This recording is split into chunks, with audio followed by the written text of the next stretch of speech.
It's good day and welcome to another fantastic edition of 360 Sport. It's an exciting moment on the show always when we talk sport. And with a lot of viewers out there making effort to watch us, thank you very much for giving us your time to watch one of the best sports program online. My name is Mudashiru Shitu. Like I do say, I'm your host and your guide for the next few minutes while we talk sport. And I'm not doing this alone, definitely. I have somebody I respect so much in the sport, broadcasting and journalism, that's talking about Mr. Lolade Adewuyi. He has been on the show previous, but thank God he's back to just tell us he has been in Lagos Open, the ongoing Lagos Open that was formerly known as Governor Open, and he also have several events.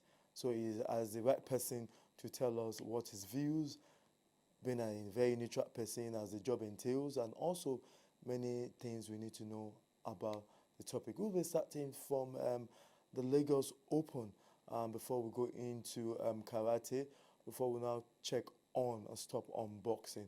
Mr. Lola Dadewi, it's good to have you here. Thank you very much, Mudashiru. Yeah. You're doing the cup of Lagos Open. Yes. Yeah, and that shows that there will be a lot of rebranding. It was formerly called Governor's Cup. Yes. Now that is now Lagos Open. Can you tell us what the rebrand is all about? Well, the Governor's Cup, as it was called in the past, ran for 17 straight years. And this year, the tournament became Lagos Open, the 18th year of the competition. It's an ITF Pro Circuit tournament. It's called the Futures 4 and 5. There are two tournaments in one, so it runs for 2 weeks. The total prize money is $100,000 for the players. So you have both men and women's double singles getting $25,000 each in the first week. That's $50,000, and then the men and women's singles for the second week, F5, getting $25,000 each, $50,000. So the total prize money of $100,000. It's the biggest tennis championship in Nigeria. Players from 47 countries have come in this year to participate, just like they do every year. Last year was won by the two men's singles titles were won by the same player, Peja Kristin of Croatia. He didn't come around this year, but already the first tournament, the F4 men's singles, was won by Tom Jumby of France. And then the women's singles title, F4, was won by Pranjala Yadlapali of India. She beat Connie Perrin of Switzerland in the final. So this week we're already in the quarterfinal stage today, and then by Saturday the F5 finals will take place, which is the grand final, where we expect the governor to be in attendance to present the titles to the winners. So it's an exciting 2 weeks for all of us participating in the Lagos Open so far. Yeah, interesting. Also, we're told that we should be expecting more. What's it called? That's going to be the next stage of tournament. That's now going to be called.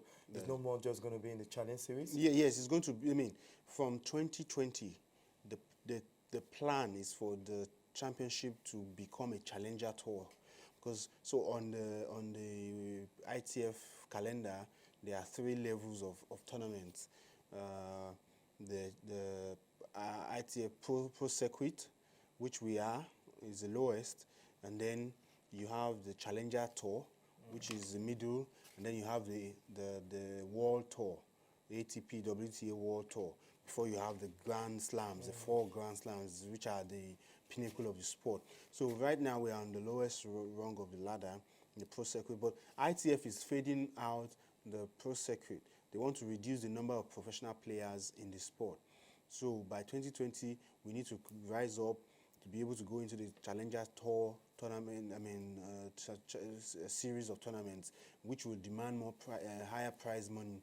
This is the prize money for that one goes into about $300,000 or more. I am not sure I have the right figures now, but it's bigger, and then you have more bigger players, higher ranked players participating in the Challenger Tours. So hopefully in 2020 we should have lots of huge players coming to Lagos for the Challenger Tour series, and definitely we need bigger venues and everything, to make it more prestigious for tennis. Yeah, there have been issues about the dominance of foreign players, let's not forget it's an international tournament, so it's expected. But ever since, I don't know if I'm wrong here, all right, ever since we've had even Governor's Cup, before it became Governor's Cup, we've not seen the best of our players in the semi-final, the quarter-final, beyond. Can you tell us why there's so much dominancy on that? Well, there was a year that a Nigerian player got to the finals, I think 2014, the year of the Ebola virus, when many foreigners were afraid to come to Nigeria. So we only had Africans, I think Zimbabweans. It was a Zimbabwean and a Nigerian player that played in the men's singles final that year. So that's the best. But ever since, but we don't pay for Ebola anyway. No, no. We want the prestige of the tournament to be in place, whereby international players come and challenge our players, because it helps them get better. So you find out that European players are doing well, doing much better than even better than the Americans who come around, because tennis is a tradition in Europe, much bigger than the US. So this year the men's final was won by a French player, and the men's singles final was competed for by two French men. So you can see that the French dominance. Last year there was a Frenchman in the final too. But in the women's singles, we got an Indian player from India who won. So you could also see that the strength of the Indian player. She's 19 years old, and I see her going far in the WTA rankings. So Nigerian players do not have the exposure. There are not enough competitions. There are only 5 futures tournaments, pro tournaments in Nigeria. 3 are played in Abuja, 2 are played in Lagos, the Lagos Open. So this is not enough competition. Many players, tennis is an expensive sport. Many players do not get the opportunity to be able to travel across the world to compete, just like these Europeans have come here.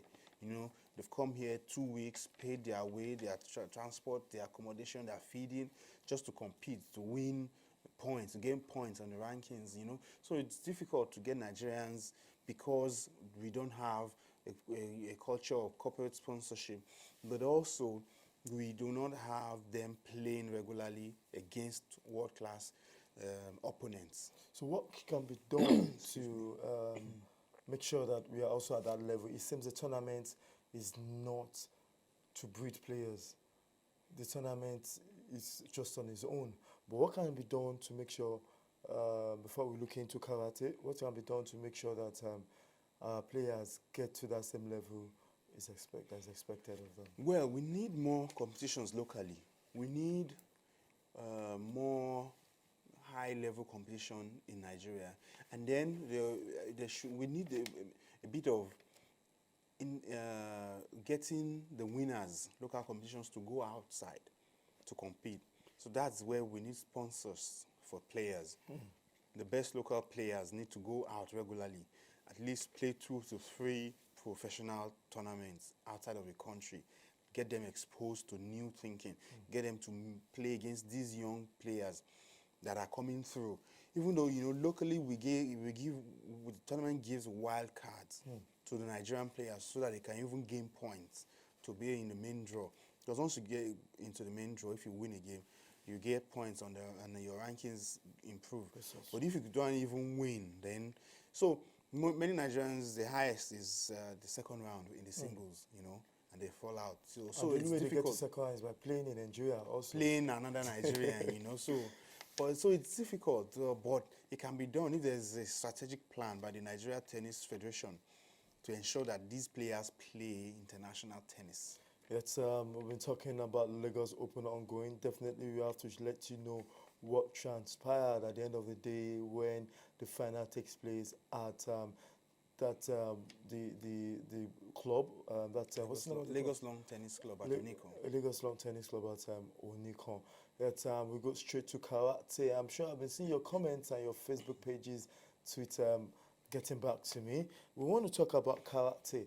And sometimes a lot of people from our client think it's only for the men, but it has been proven wrong every year, and that's why we have the Zainab Sali International Female Karate Open. Tell us much about the Open. Yes, the Zainab Saleh International Female Karate Open is a tournament, is a karate championship that's open to all women practitioners of karate in Nigeria and across the world. Based in Lagos? It's based in Lagos. It's 5 years now. The tournament is in its 5th year. It is sponsored by Hajia Zainab Saleh, who was the Lagos State Technical Director of who was the Technical Director of the Lagos State Karate Federation, Karate Association for the last round of association leadership before the disbandment. So she is a 5th dan karate black belt, and she got this idea to encourage women in karate, because there's no other women-only championship where women just come and participate and show their kata and kumite. You know, the demonstration is the kata, and then the kumite is the combat, when you demonstrate your combat readiness and skills. You know, so there's no female-only opportunity for them, and there are not many opportunities to even show tournaments to show your level of your skill level. So she conceived this idea 5 years ago, and it's going on every year. So this year is the 5th edition, and it's going to be several weight categories and age levels are going to participate in this tournament at the Teslim Balogun Stadium from October 26 to 28. Yeah, we also know, like rightly said, to tell us, sometimes it's disturbing to know that how factual is it that this is the only female tennis, karate championship in West Africa? Well, she's an African referee. And she travels. She was in Rwanda for the African Karate Championship recently, and she knows what the industry is all about. There are no there was a Shotokan Cup Championship 2 weekends ago where there was a Ghanaian referee. You know, he was flown in from Ghana to participate in the show just to see. He couldn't bring in Ghanaian karatekas because there was no funding for them, but I spoke to him, and he also acknowledged this fact that they regularly try to send women fighters to Nigeria to participate in this championship. Fighters from Togo, from Benin come across. So the vision of Hajia Zainab Saleh is to grow this championship into an international, truly international, where people from all over Africa and beyond can participate. But why it's not that big yet is because of the prize money involved. Once there's a bigger prize money, she's funding it out of her pocket, It's a passion. She's passionate about it. She's funding it out of pocket. And so she needs support eventually. When there's bigger prize money, then you can expect that maybe we'll get international athletes coming. But also, there's an international referee taking a course, a referee refresher course during the tournament, where they're trying seminars for referees, for karate referees who come for the competition from all over West Africa. So it's a way of growing the sport in Nigeria and sensitizing people, women, that you can do karate and be self-confident, because there's a lot of abuse, physical, mental, emotional, against women in our society. You enter the bus, you are in the marketplace, men are touching women. You have to keep yourself. So women need to. My daughter said, I told her that she's 4 years old. She needs to start some karate or judo, something to protect herself, to give herself confidence in this cruel world that we are. Yeah, and that's interesting. And let's don't forget that we is also using that tournament to prepare for them for Tokyo 2020. Yes, this is really important because the Olympic Games starts. Tokyo 2020 is the first time karate is going to be a competitive sport at the Olympic Games.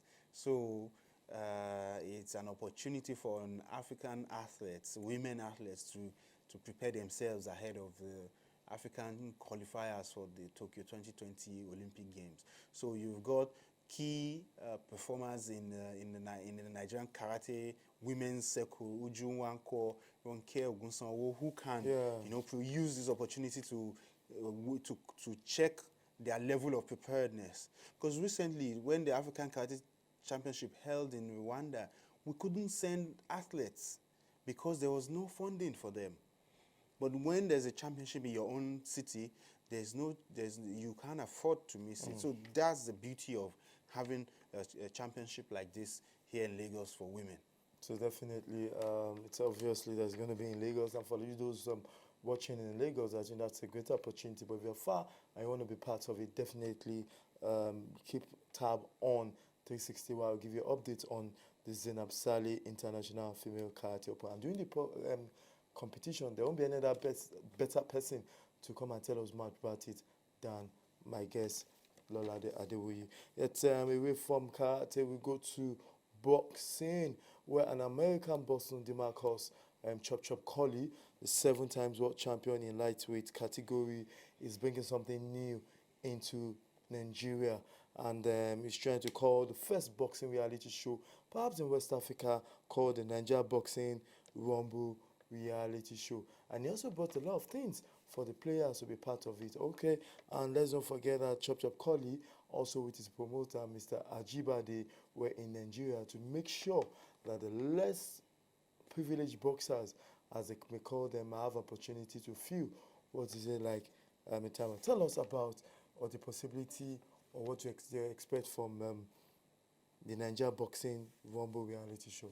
Well, I think it's a good idea when an accomplished boxer like Chop Chop Collie, who has 83 fights under his belt. That's 83 fights. That's almost a century of fights, professional fights. And he's 151, you know.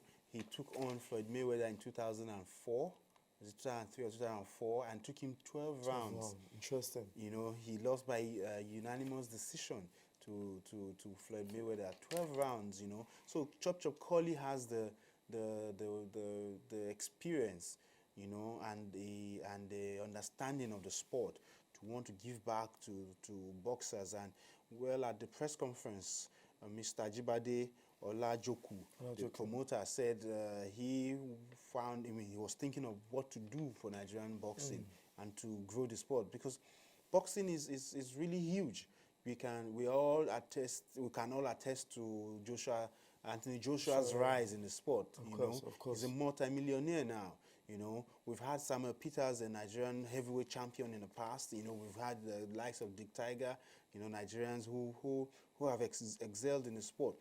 And I mean, currently too, there are key boxers, but many boxers do not have the opportunity and the skills to rise, and then the understanding of the business as well. So this Nigeria Boxing Rumble will teach everything, you know.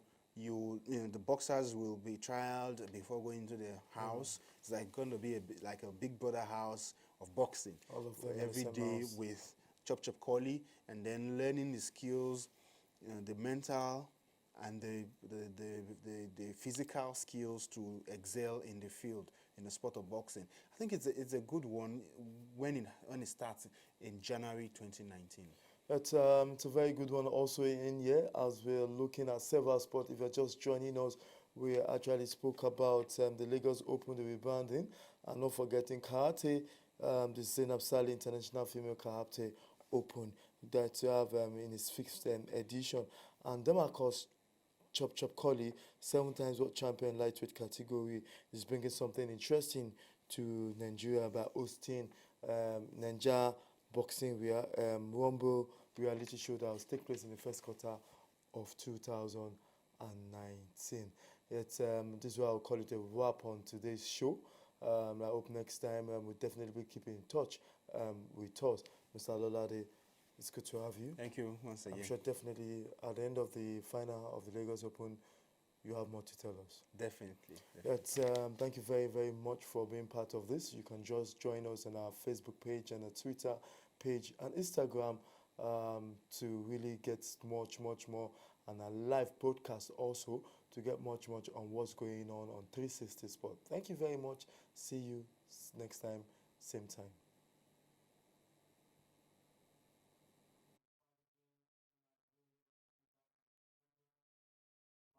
defend my title. Besides that point, I love boxing. I've been boxing since I was 10 years old. I got into boxing just to win trophies. I didn't like to fight, but I wanted to achieve something as a kid. And winning, you get a trophy or a medal. So that motivated me to work hard to become a world champion. And everybody asks, how do you get the name Chop Chop? Chop Chop like to eat. I love to eat food. And at the age of 10 years old, we went out to eat. I was weighing 65 pounds. Came back weighing 75 pounds. My trainer said, you chop that food up. I'm gonna call you Chop Chop from now on. So that's how I got the name Chop Chop. As the story goes on, I have a passion for boxing. God has blessed me. I live a very good life. And he blessed me to have 84 professional boxing fights. I never thought that I would have 50 boxing fights. 84? Wow. I mean, I am blessed. My record speaks for itself. 51 wins, 28 knockouts, 31 losses, and all the losses are not really losses. It's when you're going in someone's backyard and you're on the B side and your opponent is on the A side. You're not only fighting your opponent, you're fighting against the promoter and the judges and the referee. And when you go to the decision, if you don't knock them out, most of the time they're going to give it to the home team fighter. We're going to house these boxers, and Chop Chop is also going to be living with the boxers, plus Coach Austin, who is going to be, the two guys are going to be training, give these boxers challenges. Now, the show is very dynamic.